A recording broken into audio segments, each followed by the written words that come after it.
नमस्कार, मी सपना आज तुमच्यासाठी इंग्लिश ग्रामरचं क्विज म्हणजे क्वेश्चन आणलेलं आहे. Fill in the blank. She has dash dash dogs. तिच्याकडे डॅश डॅश डॉग्स आहेत. किती?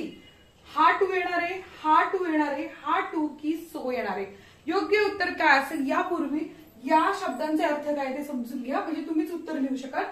टू हे प्रपोजिशन आहे, म्हणजे कडे याचा अर्थ होतो. TW टू म्हणजे खूप जास्त. TW2 म्हणजे दोन आणि सो म्हणजे डिग्री ऑफ ऍडव्हर्ब, ज्याचा अर्थ होतो जसं की आपण म्हणतो I love you so much, तर तो खूप प्रेम करतो त्यातला सो, तो सो आहे. यामध्ये योग्य उत्तर काय? शी हॅज डॉग्स, म्हणजे या दोन्हीपैकी योग्य उत्तर असणार आहे. पण जास्त योग्य उत्तर कोणतं येणार आहे? शी हॅज टू डॉग्स. कोणाला प्रश्न पडेल की हे उत्तर का नाहीये?